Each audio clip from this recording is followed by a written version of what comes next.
పెద్దపల్లి జిల్లా రామగుండంలోని Singareni institute of medical కాలేజీలో లైంగిక వేధింపుల ఆరోపణలు కలకలం రేపుతున్నాయి. తమను లైంగికంగా వేధిస్తున్నారంటూ మహిళా కార్మికులు ఆందోళనకు దిగారు.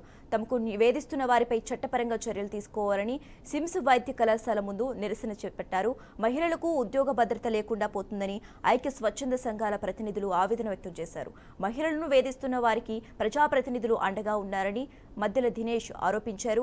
ఈ విషయంలో private contractor, medical college principal కూడా సైలెంట్ గా ఉండటం ఏంటని ప్రశ్నించారు. ఉన్నతాధికారులు స్పందించి లైంగిక వేధింపులకు పాల్పడిన వారిపై చర్యలు తీసుకోవాలని డిమాండ్ చేశారు.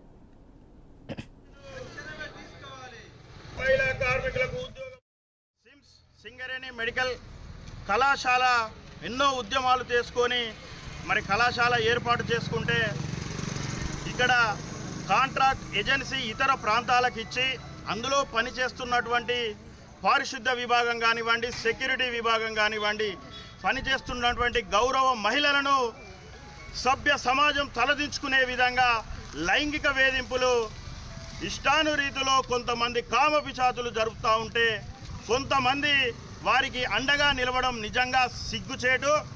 ఒకరేమో మంత్రి శ్రీధర్ బాబు గారి అనుచరులని చెప్పుకుంటారు, మరొకరేమో స్థానిక శాసనసభ్యులు మక్కాన్ సింగ్ గారి అనుచరులని చెప్పుకొని మెడికల్ కళాశాలలో భయభ్రాంతులకు గురి చేస్తూ మహిళలను లైంగిక వేధింపులకు పాల్పడి చేస్తున్నా కానీ సంబంధించినటువంటి కాంట్రాక్టరు ఏమాత్రం కూడా పట్టించుకోకుండా, అదేవిధంగా మెడికల్ కళాశాల ప్రిన్సిపల్ గారు కూడా మరి వారిని ప్రోత్సహిస్తున్నారా లేదా ప్రేక్షక పాత్ర వహిస్తున్నారా అని మేము ప్రశ్నిస్తూ ఉన్నాం.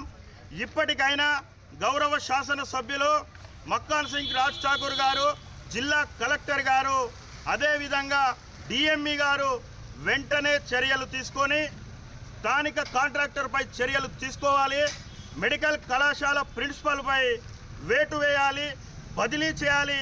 ఆమెపై సమగ్ర విచారణ చేసి మెడికల్ కళాశాలలో అనేకమైనటువంటి కుంభకోణాలు జరుగుతున్నా కానీ వాటిని బయటికి రాకుండా